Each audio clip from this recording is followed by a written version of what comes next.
خان صاحب سے ملاقات ہوئی ہے, کیا بات چیت ہوئی ہے, اور ایک بیان بہت زیادہ وائرل ہو رہا تھا, اس کے حوالے سے بھی کوئی بات چیت ہوئی ہے کہ 9 مئی کی؟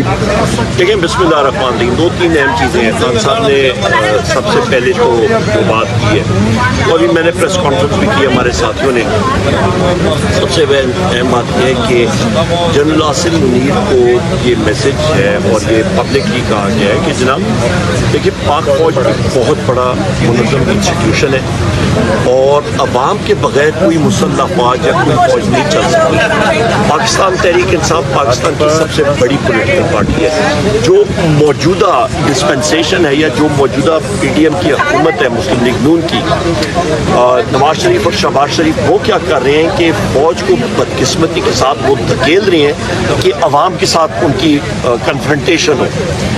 وہ چیز ملک کے لیے بڑی نقصان دہ ہے اور نہ یہ پاک فوج کے لیے کوئی اچھی چیز ہے, کیونکہ ماؤ سے ٹونگ نے ایک بات کی تھی, اس نے خود کہا تھا کہ فوج کیا چیز ہے, اور اس نے خود اس کا جواب بھی دیا تھا کہ the army is the people uniform, یعنی کہ عوام جو یونیفارم پہنتی ہے تو وہی فوج ہوتی ہے. ہمارے اپنے سے کوئی بھائی ہوگا, کوئی بیٹا ہوگا, کوئی چاچا ہوگا, کوئی والد ہوگا, وہی پاک فوج ہے, تو وہی پاک مسلح فوج ہے. لہٰذا یہ جو اس وقت کی حکومت ہے, جو قوم 47 کی حکومت ہے, یہ ملک کے لیے عوام کے اوپر لائبلٹی ہے. ان کی پرفارمنس نل بٹا نل ہے, اور یہی وجہ ہے کہ D G I S P R کو بیڑا اٹھانا پڑا. بحیثیت وزیر خزانہ بھی اس نے ایکٹ کیا, بحیثیت انفارمیشن منسٹر بھی, اور بحیثیت انٹیریئر منسٹر, تینوں رول اس نے ایزیوم کیے. اور کیونکہ یہ منسٹرز جو تینوں ہیں یہ تو مسنگ ان ایکشن ہے, لہٰذا یہ ملک میں نہیں ہونا چاہیے. یہ ایک تھا. دوسرا, پھر وزیر اعظم عمران خان صاحب نے یہ بھی کہا کہ آپ کا جو سی سی ٹی وی فوٹیج ہے 9 مئی کی, اور جو کہ آپ کا کور کمانڈر ہاؤس پہ جو وہ ہوا تھا, اس کی سی سی ٹی وی فوٹیج آنی چاہیے سامنے, جو کہ باقی جی ایچ کیوز کے سامنے ہوا تھا. سی سی ٹی وی فوٹیجز کدھر ہیں, وہ سامنے آنی چاہیے. انہوں نے کہا میں خود اپلائی کروں گا, کیس کروں گا کہ یہ چیز سامنے آنی چاہیے. اور اس کے ساتھ جو 18 مارچ کو جوڈیشل کمپلیکس پہ ہوا تھا, وہاں پہ ساری رینجرز بھی تھی, باقی بھی لوگ تھے وردی میں, ایف سی بھی تھی. وہاں پہ خود مطلب اس جیپ پہ میں کھڑا تھا, میرے ساتھ مراد سعید تھے اور اللہ بلا کے رضوی بخاری صاحب تھے, اور بلکہ یہیں پہ یہ بیرسٹر غور صاحب ادھر موجود ہیں اور شبلی فراز صاحب, یہ دونوں ساتھی وہاں سے ہو کے سامنے سے آئے. انہوں نے کہا جی پیچھے ہٹے, یہ ٹریپ ہے. اور وہ ایک قاتلانہ حملہ ہونا تھا وزیر اعظم عمران خان صاحب پہ. وہاں سے بڑی مشکل سے ہم لوگ بچ کے گئے تھے, اور جو ٹیئر گیسنگ اور باقی چیزیں ہوئی اس کی سی ٹی وی فوٹیجز آج تک نہیں ملی. وہ سامنے آنی چاہیے, اور جس کے لیے وہ کورٹ کے ذریعے اپلائی بھی کریں گے انشاءاللہ. پھر اسلام آباد کے جلسے کے حوالے سے جو 5 اگست کو, کیونکہ چیف کمشنر نے آلریڈی الاؤ کر دی, مطلب چیف کمشنر میں کہہ رہا ہوں, اسلام آباد ہائی کورٹ نے چیف کمشنر کے آرڈر کو کالعدم ڈکلیئر کیا, جس کے ذریعے اس نے این او سی واپس لی تھی, اور انہوں نے کہا, عدالت نے کہا کہ یہ ہونا چاہیے. تو ہم لوگ اپنی جلسے کے لیے اپلائی کریں گے 5 اگست کو, جو کشمیر کا بھی ہے ڈے بھی ہے, ہم لوگ وہ بھی انشاءاللہ کریں گے. اور بھرپور ایک جلسہ ہوگا اسلام آباد میں, اور اس کو لیڈ کریں گے علی امین خان جو ہمارے کے پی کے چیف منسٹر ہیں. اس کے ساتھ ساتھ جو ریزرو سیٹوں کے لسٹ تھی وہ اس کے ساتھ ڈسکس ہوئی, مائنورٹیز کی بھی اور خواتین کی, وہ تقریباً فائنل ہے انشاءاللہ. کل وہ فائنل ہو جائے گی. قبل جوزف صاحبہ نے بات کی, مجھے ملی صاحب نے دیے تھے نام, وہ ان سے میں نے ڈسکس کیے, جو انہوں نے چینجز یا کچھ کرنی تھی وہ انشاءاللہ ہو جائیں گی. اس کے علاوہ پھر آپ کا جو اہم پوائنٹ آ جاتا ہے کہ جو پارلیمنٹیرینز اس کیمپ کے حوالے سے بہت انہوں نے اطمینان کا اظہار کیا, اور کہا کہ پارلیمنٹیرینز کو میں داد دیتا ہوں جس طرح یہ کیمپس لگے ہوئے ہیں الحمدللہ. اور انہوں نے ہمارے جو پنجاب کے اپوزیشن لیڈر احمد خان بچر صاحب کو, ان کو سراہا. پنجاب کے پارلیمنٹیرینز ہمارے ایم پی ایز, ان کو, ہمارے قومی اسمبلی کے ممبرز اور سینیٹرز کے رول کو, ان کو سراہا. اور انہوں نے انسٹرکشن بھی دی کہ کل 26 جولائی کو جو بعد از جمعہ ہم لوگ جو پیسفل پرامن پروٹیسٹ کر رہے ہیں, مظاہرے کریں گے پورے پاکستان میں.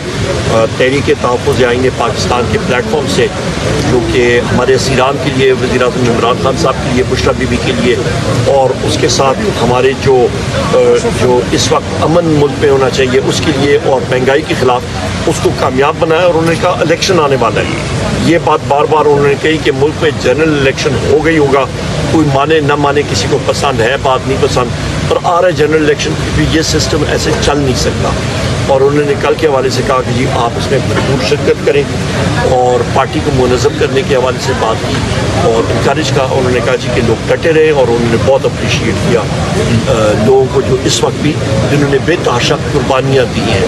تو یہ بات وہ سارے عوامل تھے جو انہوں نے ڈسکس کیے وہاں پہ اور باقی میں نے آپ کو یہ بتا کل کے بارے میں ذرا فیصلہ آیا ہے غلط قرار دیا ہے ویڈیو ٹیم کے ذریعے حال کی تھی اس کو بھی غلط قرار دیا ہے. دوسری جانب الیکشن کمیشن میں آپ کے تمام ایم ایل اے کے جو ایفیڈیوٹ ہیں وہ ہو گئے انہوں نے نوٹیفکیشن جاری کر دیا ہے. ان دو خبروں کے ساتھ رسپانس کیجیے گا. آج اسلام آباد ہائی کورٹ میں دفعہ 144 کا نفاذ عمل میں لایا گیا ہے تو کل اس کے بعد دیکھیں سب سے اہم بات یہ ہے کہ الحمدللہ ہمارے 39 ممبرس کو پی ٹی آئی کا ڈکلیئر کر دیا گیا. بڑی اچھی خوشائن بات ہے. سپریم کورٹ کے ڈنڈے کی وجہ سے ہوا ہے, سپریم کورٹ کے آرڈرز کی وجہ سے ہوا ہے اور یہ ایک چارج شیٹ ہے چیف الیکشن کمشنر اور الیکشن کمیشن کے چاروں ممبران کے خلاف. ان میں ذرا سی حیا ہو, ذرا سا وہ اس وقت تک وہ مستعفی کر جاتے, بدقسمتی کے ساتھ نہیں ہے. ان کے خلاف آرٹیکل 6 لگنا چاہیے. انہوں نے ایک سب سے بڑی پارٹی سے اس کا سمبل غلط انٹرپریٹیشن سپریم کورٹ کے آرڈر کی اور قانون کی اور آئین کی کر کے کی اپنے ذاتی مفادات کے لیے. ان کے اوپر آرٹیکل 6 لگنا چاہیے, نمبر 1. نمبر 2, آپ نے کہا جناب کہ پنجاب لاہور میں جو وزیر اعظم عمران خان صاحب کے خلاف جو ہیں وہ کیسز ان کو ختم کر دیے گئے. وہ بڑی خوشائن بات ہے الحمدللہ. اور یہ کیسز اسی طرح ہی جائیں گے کیونکہ ان میں ہے کچھ نہیں. مطلب ہم ساروں کے خلاف کسی کے اوپر قتل کے کیس ہیں, اغوا پر تاوان ہے, موٹر سائیکل چوری ہے, گائے چوری ہے, یہ سارے بوگس کیسز ہیں. صرف ہمیں خوف کرنے کے لیے انشاءاللہ ہم لوگ ڈٹے ہوئے ہیں, یہ جو مرضی کر لیں. اور دفعہ 144 ہے, یہ اپنا دفعہ 144 لگا لیں, اللہ خیر کرے گا انشاءاللہ. آپ نے سر بات کی انتخابات کی کہ انتخابات جلد ہونے چاہیے. اگر پھر نتائج آپ کے جو توقعات ہیں یا خواہشات ہیں اس کے برعکس آتے ہیں تو کیسے اس کا کیا طریقہ کار ہوگا؟ آپ کے حالات اور واقعات ایسے ہوں گے کہ آزادانہ اور منصفانہ انتخابات پاکستان میں ہوں گے, بہت جلد ہوں گے. اس کی وجہ یہ ہے کہ میں نے بجٹ سپیچ اس وقت اپنی کی 3 گھنٹوں کی تھی. ایک چیز میں نے کیسے اتنا یقین سے کہہ سکتے ہیں؟ میں آپ کو بھی بتا دیتا ہوں. 8,500 ارب روپے کا خسارہ ہے, اس میں سے 92% خسارہ یہ بینک بوروئنگ سے پورا کرنے جا رہے ہیں. اور بینک بوروئنگ سے جس وقت یہ کریں گے اس کا مطلب ہے افراد ذات جو ہے وہ آسمان کے چھوئے گی. میں 2 سال سے کیلکولیٹ کر کے آپ کو بتا رہا تھا, پی ٹی آئی کے دور میں بجلی کا ریٹ 17 روپے یونٹ, آج 85 روپے سے تجاوز کر رہا ہے فی یونٹ, یہ 100 روپے پہ جائے گا. ڈالر کی قیمت 350 روپے پہ جائے گی. لہٰذا یہ ہینڈل ہی نہیں کر سکتے. یہ ساری چیزیں تب کنٹرول ہوں گی جس وقت ملک میں امن و امان ہوگا, ملک میں سرمایہ کاری ہوگی, ملک میں کاروبار بڑھے گا. یہ تو سارے چور ڈکیت ڈاکو بیٹھے ہوئے ہیں.